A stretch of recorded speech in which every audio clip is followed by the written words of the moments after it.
apa kabar nih? Dan pastinya kembali lagi sama kita berdua, aku Ayu Rahmawati dan juga aku Putri Andriana dalam program kesayangan kita, apalagi kalau bukan items informasi ke teman-teman milenial hanya di Mata Milenial Indonesia TV, Matanya Indonesia.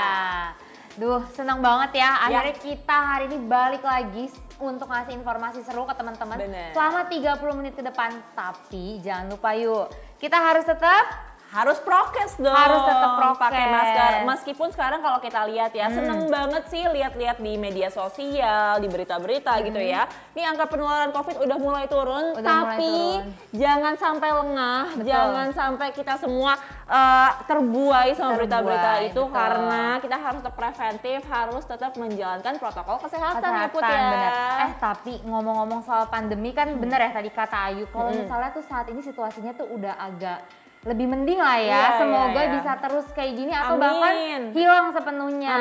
Nah ngomong-ngomong pandemi tuh pasti banyak banget yang kangen sama wisata, ya nggak sih? Bener banget. Ayu kangen nggak sama untuk wisata-wisata jalan-jalan? Aduh kangen banget, kangen ke pantai, kangen ke gunung, kangen jalan-jalan sama keluarga, tapi harus ditahan dulu. Benar, karena kan demi kebaikan bersama ya. Bener banget. Tapi ngomongin lagi nih, ngomong-ngomong soal wisata ya Yu, sekarang tuh kan banyak banget ya, apa sih wisata di Indonesia yang bikin menarik gitu, dan itu tuh bukan misalnya soal lokasinya aja atau pemandangan, tapi tradisi dan suku budayanya itu juga bikin menarik suatu provinsi untuk dari segi destinasi wisatanya. Bener banget, dan pasti Indonesia kan kaya banget ya Put. Betul. Dan beruntunglah kalian semua yang nonton kita di episode kali ini, karena kita akan jadi tour guide online kalian. Ya kan. Kita akan jalan-jalan, baju kita juga udah etnik banget nih. Etnik banget, udah siap buat jalan-jalan. Emang kita mau jalan kemana nih yuk hari ini? Kita mau ngajak teman-teman online kita kemana nih? Nih yang belum pernah atau yang udah pernah, kita akan jalan-jalan lagi menyusuri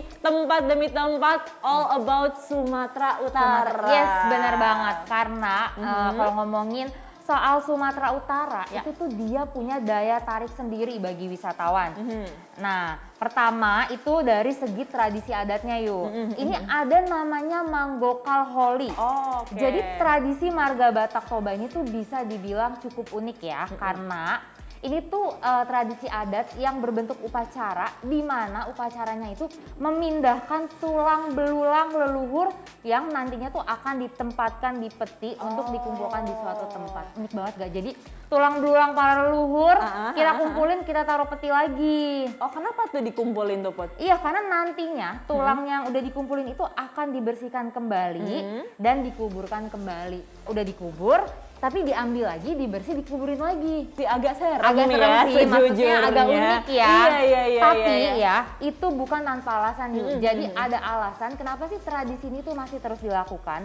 Karena masyarakat di sana itu masih meyakini bahwa kematian itu bukanlah akhir perjalanan hidup seseorang, melainkan sebuah tahap tertentu untuk mencapai kesempurnaan. Tapi emang banyak banget ya kalau misalkan aku lihat kepercayaan di beberapa daerah di Indonesia yang menganggap bahwa suatu kematian itu sebenarnya adalah awal baru. Ada awal kehidupan baru. Benar. Gitu. Salah satunya di Sumatera Utara ini unik banget ya. Benar banget. Tapi ada juga nih yang gak kalah unik teman milenial, yaitu kalau misalkan kalian pernah dengar namanya adalah tarian Sigale-gale. Jadi berbeda dengan tarian pada umumnya yang diperankan oleh manusia, melainkan tarian Sigale-gale ini diperankan oleh sebuah boneka. Nah, ini kalau misalkan teman-teman bisa bayangin yang di Pulau Jawa gitu ya, mungkin agak mirip sama wayang kali ya.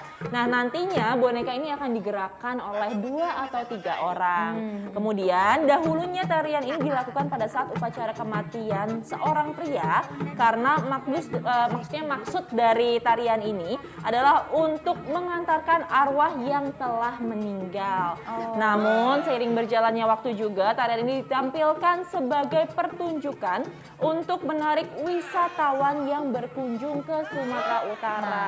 Itu yang tadi aku bilang nih, jadi sekarang tuh banyak banget orang-orang yang tertarik untuk wisata tuh bukan karena tempat wisatanya aja, tapi memang ada tradisi-tradisi yang ditampilkan. Salah satunya tadi tarian Sigale-gale. Apalagi kalau misalnya kita bisa tahu background story-nya, jadi kayak semakin pengen nonton lagi ya pertunjukan itu. Terus nih selanjutnya ada lagi tradisi namanya lompat batu atau sering disebut dengan Fahombo.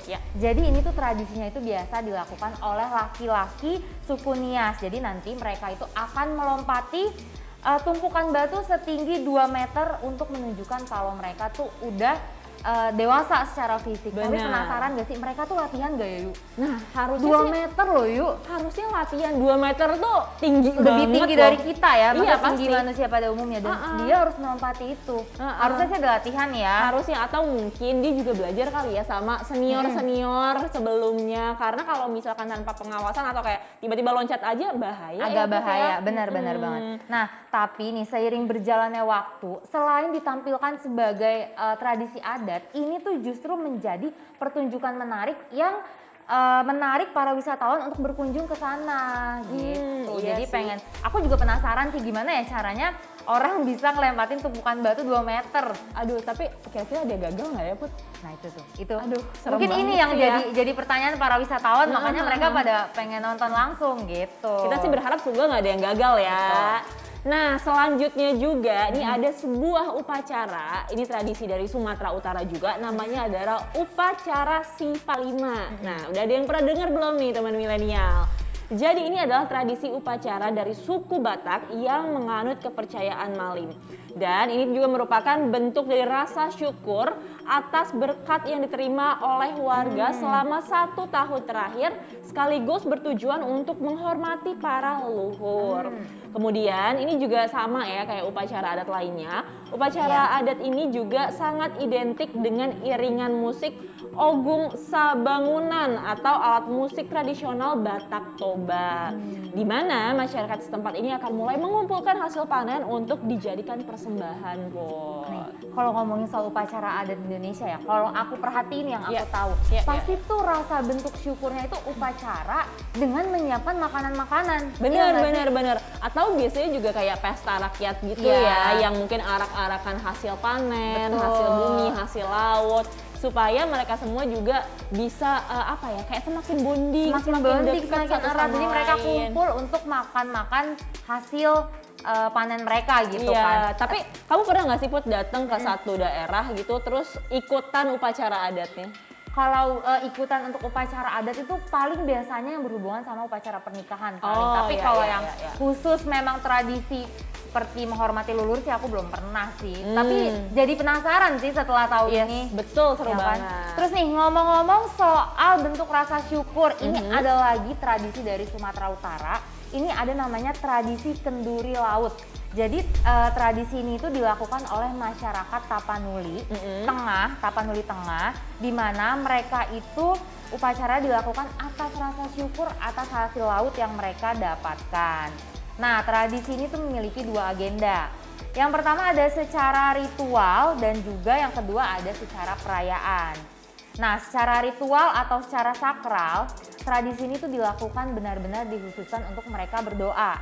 Sementara kalau acara perayaannya itu akan dihiasi dengan perlombaan-perlombaan atau hiburan yang menarik wisatawan dari luar daerah. Ih, seru banget. Jadi ada 2 perayaan ya, yang ritualnya sama yang sakralnya. Jadi mereka berdoa dulu, habis itu baru mereka happy-happy deh. Iya dong pastinya. Tapi kamu tahu nggak kalau bentuk rasa syukur aku kalau misalkan jalan-jalan ke Sumatera Utara tuh apa? Gimana? Makan duren. Nah, Aduh. setuju banget lagi kalau misalnya kita ngomong Sumatera Utara, Medan itu pasti khas sama duren ya. Iya. Kamu suka duren? Suka banget, nggak usah ditanya. Kamu gimana? Aduh, aku udah Parah deh. love of my life Bener. kayaknya duren Tapi tuh kalau ya. ngomongin duren ya, itu tuh ada loh orang yang bener-bener sekalinya suka banget. Kayak kita mungkin Iya, ya. iya. Tapi ada juga sekalinya yang nggak suka tuh, kayaknya mencium baunya aja tuh enek gitu. Banyak banget sih. Banyak banget. Aku tuh emang kalau misalkan ketemu sama orang-orang yang suka duren biasanya tuh jarang banget yang di tengah-tengah ya. Antara dia suka banget atau nggak suka banget. Orang bule aja banyak kan yang nggak suka duren. Iya. Iya nggak sih, kayak